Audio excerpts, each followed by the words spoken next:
Bora lá, torcedor do Verdão, sejam muito bem-vindos a mais um vídeo aqui no nosso canal, trazendo para vocês as últimas informações do Palmeiras. Hoje tem decisão contra o Grêmio, Palmeiras precisa vencer para se manter vivo na disputa pelo Brasileirão com o Flamengo. Tem também novidade aí sobre a final, Paulinho de volta, vai jogar a grande final contra o Flamengo. Comenta aqui nos comentários se você está com expectativa alta, qual o seu palpite para o jogo de hoje. Minha opinião, Palmeiras vence 2-1. Comenta abaixo o seu palpite, sem mais delongas, bora pro vídeo, meus amigos. Que tá lá em Porto Alegre, Porto Alegre. Zé, Palmeiras entregou mesmo? Vai com reserva? Traga as informações pra gente. Boa tarde, meu irmão. Fala, Fred. Boa tarde, pessoal. Jogão hoje à noite que pode definir os rumos do Campeonato Brasileiro. Palmeiras do Abel sempre estrategista, mas a primeira informação, durante toda a manhã a gente está aqui na concentração do Palmeiras, no hotel onde o time está, e os funcionários, a gente está com comissão técnica, a pessoa que passou por aqui, o Everton passou pela gente, todo mundo muito calmo, muito sereno, um clima diferente do que o Palmeiras viveu nas últimas semanas, está 4 jogos sem ganhar no Campeonato Brasileiro e tenta se reenergizar, mas com um time alternativo. 11 jogadores importantes ficaram em São Paulo e chegam só hoje à tarde para se juntar com a concentração. Gustavo Gomes ficou em São Paulo, Murilo, Veiga, Flaco Lopes, Vitor Roque, Andréas Pereira. Esses caras, em tese, vão ser poupados pensando na final da Libertadores. Por isso, hoje à noite, a expectativa é de um time alternativo, jogadores ganhando mais minutos ali, sendo testados, inclusive, quem sabe, para serem opções na grande decisão do próximo sábado. Hoje à noite, esse jogão, Palmeiras, se vencer, continua vivo no Campeonato Brasileiro e vai usar todo o seu repertório do elenco para tentar manter aberta também essa briga no Brasileirão, Fred. Fechado, Zé. Obrigado, meu irmão. Esse é um bom ponto, o Rodrigo e Arnaldo, que o Júlio traz sobre o Palmeiras ter falado, olha, os 11 caras vão ficar aqui e tudo mais e tal. O Palmeiras, então, poupa 11 titulares da viagem, os caras vão para lá hoje e aí depois vão para Lima, né? Porque o Palmeiras vai direto. Vão se juntar, não vão? Então, essa é a questão. Por isso que é tudo meio misterioso. Não é tão simples assim, o Palmeiras deu uma barbeiragem, contou que vai jogar com o time reserva e tudo mais. Pode ser, como o Abel gosta de fazer, Rodrigo Matos, uma estratégia, um blefe, sei lá o quê. Pode ser muita coisa. Eu acho que quando o... Chegar lá na hora e botar os titulares, não, quando o Abel faz essa revelação, é um contraponto. Talvez, mais do que escancarar, ele esteja confundindo o Rodrigo. Eu acho que é normal os times esconderem uma parte da estratégia dele para um jogo de sábado, né? Vamos lembrar aqui, para quem não lembra, daquele clássico do Filipão que deixou o Arce com engessado. Com 96. Durante 96 ali para a final, né? Mas enfim, eu não sei, no próprio Flamengo tem uma questão ali do Pedro, né? Que me parece que está fora, mas ninguém crava que ele está fora, para depois não ser desmentido, digamos assim. A própria história do Léo Ortiz está sendo mantido ali, vai entrar em campo agora, mas ninguém sabe exatamente qual é a condição dele para sábado, né? Então eu acho que tem esse aspecto. O que eu ouvi lá no Flamengo, ele falou assim, a gente não pode basear a nossa estratégia em cima do Palmeiras, porque, enfim, sabe-se lá exatamente o que eles vão fazer. Mas eles entendiam como correto se o Palmeiras tomasse a decisão de escalar os reservas. Tipo, se fosse a situação do Flamengo igual, talvez escalasse os reservas na terça-feira, entendeu? Isso foi a apuração que eu tive lá dentro. Mas eu acho que tem muito desse jogo. Se os jogadores do Palmeiras, os titulares, aqui entre aspas, vão estar lá na terça-feira, ainda tem a possibilidade de serem utilizados. E é muito cedo, eu acho, para dizer que vai ser exatamente esse time. Lembrando que o Abel costuma tentar esconder mais, e o Felipe também. Eles entendem como importante esse negócio de não deixar claro ali o time deles. Ele deu um indicativo, será que esse indicativo é tipo um blefe de pôquer, ou é isso mesmo? A gente vai ter que esperar vai esperar hoje, vai ter um indicativo, mas a gente só vai esperar saber no sábado exatamente qual vai ser a escalação do Palmeiras. É só, por enquanto, uma pista ali, que pode ser uma pista que ele deixou porque achou que é desimportante, ou que ele está deixando ali para o Flamengo ir para um lado e ele está pensando em ir para o outro lado. É uma coisa que a gente vai descobrir durante a semana. Só tem 2 blefes possíveis, né? Um que é em cima do que o Rodrigo falou, quer dizer, você finge que esse vai ser teu time titular, na hora H... Pois, cara. Porque, por exemplo, o Veiga é titular. Assim, eu olho pro Veiga ali e falo, não sei se o Veiga vai ser titular da final da Libertadores. O Bruno Fux vai jogar de volante? Enfim, pode ser que seja esse o time, pode ser que ele mude uma ou outra coisa. Mas o outro blefe seria... Chega na hora H, você, digamos, leva o Flamengo a jogar com reservas contra o Atlético Mineiro, e na hora H ele bota todo mundo, os titulares, para jogar contra o Grêmio, e ganha de 4-0. Mas eu acho quase impossível que isso aconteça. Quero ver quem vai divulgar primeiro a escalação, que tem que divulgar uma hora antes ali, quem vai soltar. Porque o Palmeiras divulgou hoje. Mas ele pode deixar os jogadores disponíveis, né? Para o segundo tempo, uma coisa nesse sentido, né? Então... A gente vai falar a escalação ao vivo lá no posse de bola de sábado. Vai ter um posse de bola pré-jogo sábado, hein? Então a gente vai comentar tudo aqui às 4 da tarde. Tropa de choque presente. Com enquete. Com enquete. O time que os titulares considerados, os titulares que ficaram em São Paulo são os seguintes, Arnaldo. Carlos Miguel, Piquerez, Kelvin, Gustavo Gomes, Murilo, Bruno Fux, Andreas Pereira, Rafael Veiga, Flaco Lopes, Alan e o Vitor Roque. Esses caras ficaram em São Paulo, talvez vão para lá hoje e tal. Não, vão para lá, né? Vamos lá, com calma.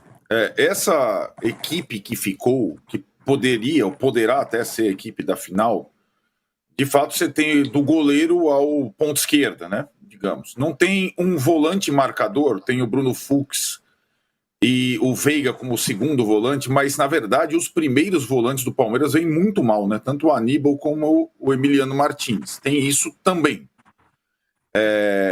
O Palmeiras foi para Porto Alegre com 15 jogadores de linha.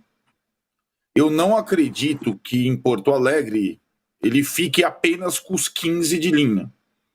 Ele deve, na minha opinião, pelo menos enxertar algum desses jogadores que ficaram um dia a mais em São Paulo para treinar no banco de reservas, né? A gente não, né, Júlia, é curioso, a gente não tem mais acesso aos treinos, mas tem uma coisa curiosa na cobertura atual.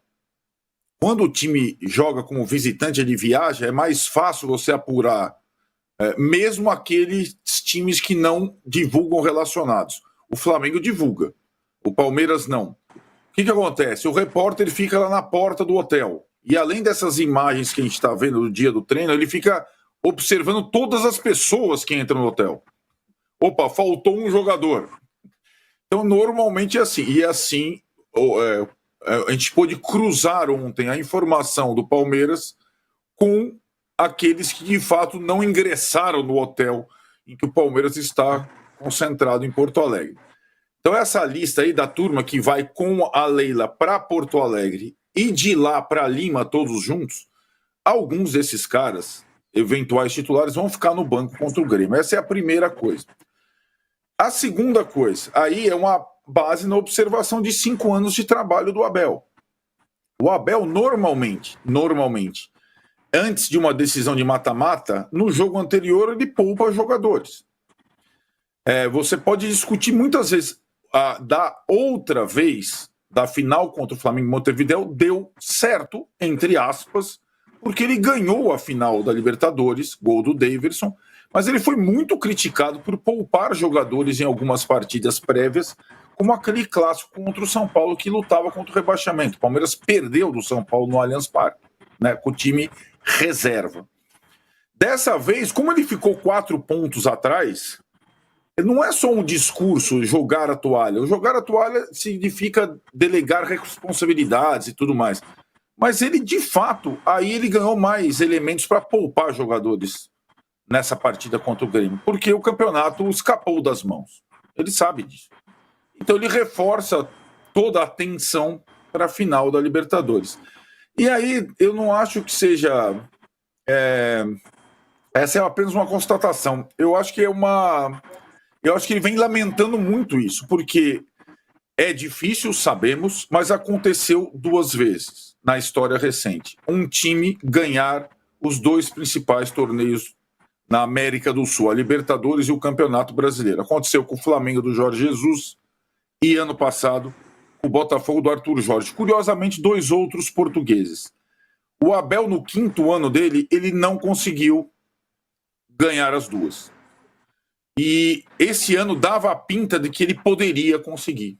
Então isso está, para mim, gerando, as entrevistas mostram uma grande frustração. Ele não foi capaz de lidar com as 2 frentes, né? E isso tá acabando. Agora ele vai concentrar na frente que resta a ele, a Libertadores da América.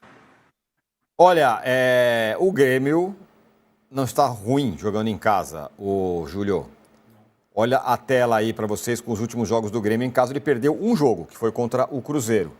3-1 contra o Vitória, 2-0 contra o São Paulo, 3-1 contra o Juventude, perdeu do Cruzeiro 1-0 e ganhou do Vasco 2-0. Mas vamos combinar também que os times que ele ganhou são times que não fazem exatamente campanhas maravilhosas, né?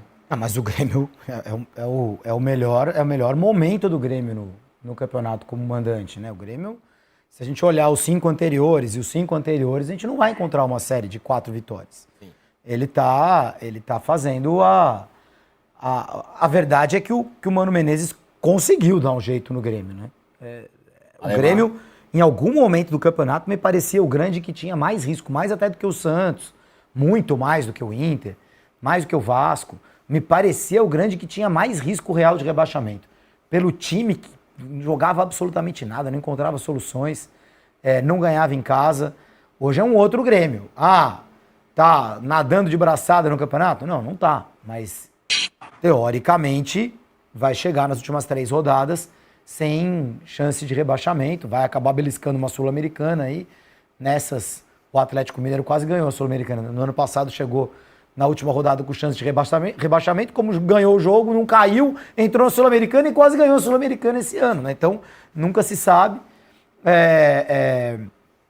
Eu acho o Grêmio um adversário muito mais perigoso hoje, principalmente depois que esse menino Carlos Vinícius aí apareceu, né, no ataque, daqueles atacantes fazendo gol de tudo quanto é jeito. E atacante, por isso que gol custa caro, né? Quando o atacante resolve as coisas, tudo fica mais fácil. Agora, o Rodrigo, uma coisa, além desse bom momento do Grêmio jogando em casa, tem outra coisa que assombra o Palmeiras. São 330 minutos, ou equivalente a 5 horas e meia, em que o Palmeiras não faz um gol sequer. 1-0 contra o Santos, derrota, 0-0 contra o Vitória, 0-0 contra o Fluminense. E esse último gol aí contra o Mirassol, golaço de bicicleta, mas num lance em que há falta no goleiro. Também isso. Foram 11 finalizações contra o Santos, com 4 em direção ao gol. Contra o Vitória finalizou 21 vezes, 9 em direção ao gol. E contra o Fluminense, 14 finalizações, só 2 no gol. E nos 10 jogos anteriores, esse jejum, o Palmeiras teve 2 sem marcar contra a LDU em Quito e Cruzeiro. Mas ainda assim, a média tinha sido de 2,5 gols por jogo. Era a dupla Flaco-Roque, uma loucura e tal. Secou a fonte, Rodrigo. Esse é um grande problema para as duas frentes, né? Para o brasileiro, óbvio, e também para a final da Libertadores. O time tem problemas desde que acabou aquela sequência de goleadas dentro de casa e chegou no Flamengo e Palmeiras. O Palmeiras até conseguiu fazer 2 gols, mas perdeu o jogo. Mas desde então o time não vem jogando bem. Eu acho que teve só o jogo contra o Santos em casa que a gente pode dizer que produziu bem. Por quê? Porque ele perdeu aquela dinâmica de meio de campo, que não está acontecendo mais, que antes até o time ficava meio frágil para não tomar contra-ataque, mas criava muito volume. E ele começou a apostar de novo quando ele perde a dinâmica do que está acontecendo ali, conseguir chegar com a bola mais no chão para o Flaco e para o Vitor Roque, que também o Flaco foi criticado pelo próprio Abel na entrevista posterior, dizendo que ele está correndo para trás e não para frente, e foi mal no jogo contra o Fluminense. Ele deixou de dar um passe para o Vitor Roque quando o Vitor Roque tinha condição melhor, né? Eu acho que o Vitor Roque até não está mal, não. Embora seja meio piscineiro, né? Esteja se jogando demais, tá parecendo o Bruno Henrique na atual fase aí. Mas enfim, fora isso, não acho que é um jogador que tá mal, não. Mas o Flaco caiu, e tem esse aspecto do meio de campo, que não tá funcionando, os meias estão muito mal, e aí, quando acontece isso, ele volta pro esquema dele de jogar os jogos para laterais e começar a jogar bola na área, que é o que ele fez em boa parte da carreira dele do Palmeiras. Vamos ser sinceros aqui. Teve aquele período ali de futebol muito bonito, de goleadas no Allianz, contra times mais de baixo da tabela, mas boa parte do tempo o Abel apostava nesse negócio de jogar pelas laterais, cruzando bola. E quando ele se sente desconfortável, ele volta a isso. E é o que ele está fazendo. E isso aí contra defesas que defendem bem esse tipo de bola, foi o caso do Vitória, foi o caso do Fluminense, né? Zagueiros bons, pegam a bola de frente, porque teve momento que o Palmeiras estava cruzando a bola, eu me lembrava o Paraguai daquela época antiga, do Carpegiani, que cruzava a bola quase no meio de campo. Tinha uma falta para o meio de campo, a torcida começava a comemorar, aí ia todo mundo para a área e ele metia uma bola lá do meio de campo para a área. O Palmeiras teve desses momentos nesses jogos aí.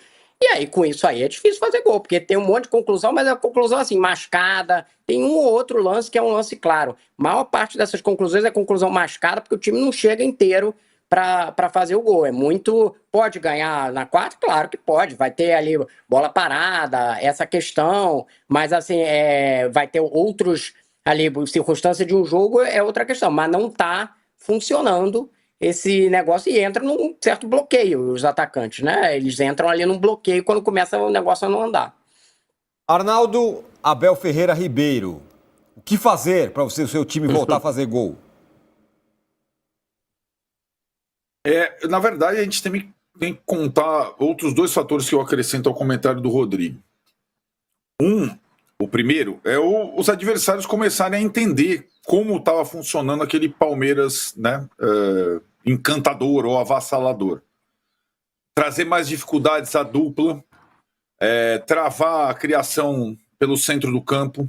Né? Eu acho que os adversários só não conseguiram decifrar um jogador, que é o Alan, o menino. Esse é um jogador diferente, versátil. O time tem problemas desde que acabou aquela sequência de goleadas dentro de casa e chegou no Flamengo e Palmeiras. O Palmeiras até conseguiu fazer 2 gols, mas perdeu o jogo. Mas desde então o time não vem jogando bem. Eu acho que teve só o jogo contra o Santos em casa que a gente pode dizer que produziu bem. Por quê? Porque ele perdeu aquela dinâmica de meio de campo, que não está acontecendo mais, que antes até o time ficava meio frágil quando tomava contra-ataque, mas criava muito volume, e ele começou a apostar de novo quando ele perde a dinâmica do que está acontecendo ali, conseguir chegar com a bola mais no chão para o Flaco e para o Vitor Roque, que também o Flaco foi criticado pelo próprio Abel na entrevista posterior, dizendo que ele está correndo para trás e não para frente, e foi mal no jogo contra o Fluminense. Ele deixou de dar um passe para o Vitor Roque quando o Vitor Roque tinha condição melhor, né? Eu acho que o Vitor Roque até não está mal, não. Embora esteja meio piscineiro, né? Esteja se jogando demais, está parecendo o Bruno Henrique na atual fase aí. Mas, enfim, fora isso, não acho que é um jogador que está mal, não. Mas o Flaco caiu. E tem esse aspecto do meio de campo, que não está funcionando, os meias estão muito mal, e aí quando acontece isso, ele volta para o esquema dele de jogar os jogos para laterais e começar a jogar bola na área, que é o que ele fez em boa parte da carreira dele do Palmeiras, vamos ser sinceros aqui. Teve aquele período ali de futebol muito bonito, de goleadas no Allianz, contra times mais de baixo da tabela, mas boa parte do tempo o Abel apostava nesse negócio de jogar pelas laterais, cruzando bola. E quando ele se sente desconfortável, ele volta a isso. E é o que ele está fazendo. E isso aí contra defesas que defendem bem esse tipo de bola, foi o caso do Vitória, foi o caso do Fluminense, né? Zagueiros bons, pegam a bola de frente, porque teve momento que o Palmeiras estava cruzando a bola, eu me lembrava o Paraguai daquela época antiga, do Carpegiani, que cruzava a bola quase no meio de campo. Tinha uma falta para o meio de campo, a torcida começava a comemorar. Fala, torcedor do Verdão, finalizando o vídeo aqui, trazendo as últimas informações do Palmeiras. Hoje tem grande jogo contra o Grêmio. Palmeiras aí precisa da vitória, não pode empatar, não pode perder. O Flamengo, né, tá com 4 pontos de vantagem. Se o Palmeiras empatar e o Flamengo ganhar, o Flamengo é campeão. Se o Palmeiras perder e o Flamengo ganhar, o Flamengo é campeão. Então, o negócio é o Palmeiras vencer. Se o Palmeiras vence, o Flamengo também continua a briga. Então, o Palmeiras não pode pensar em outro placar, a não ser 1-0, 2-0, 2-1, 3-1, não sei. O Palmeiras tem que vencer, porque se não vencer o negócio vai ficar feio. E pessoal, o Palmeiras está focado na Libertadores, né? Tanto é que não viajou com nenhum titular. Os principais jogadores do Palmeiras na temporada não viajaram, que é Flaco, Vitor Roque, Piquerez, Gustavo Gomes, Murilo, Kelvin, Andreas Pereira. Nenhum viajou, galera. Então significa que o Abel não tá nem aí mais pro brasileiro, porque um jogo que pode decidir aí o título do Flamengo, ele vai com o time todo reserva. Então, cara, tá preocupante a situação, mas é aquela, né? O brasileiro ganhando a Libertadores, o brasileiro pouco importa. Não importa se ficou em 10º, em primeiro, ou em segundo, terceiro, tô nem aí. O Flamengo perdendo a Libertadores tá ótimo. Imagina, Palmeiras campeão da Libertadores e Flamengo do Brasileiro. Qual título vai pesar mais? Qual título vai dar mais, mais visibilidade? Ninguém vai falar do Brasileiro do Palmeiras ou do Flamengo. Todo mundo vai falar da Libertadores do Palmeiras. Então o Palmeiras vai com tudo na Libertadores. Vamos torcer para ganhar. Comenta aqui se você acha que o Palmeiras ganha esse jogo ainda contra o Grêmio fora de casa. Agora, galera, eu fico por aqui. Um grande abraço e até o próximo vídeo, meus amigos.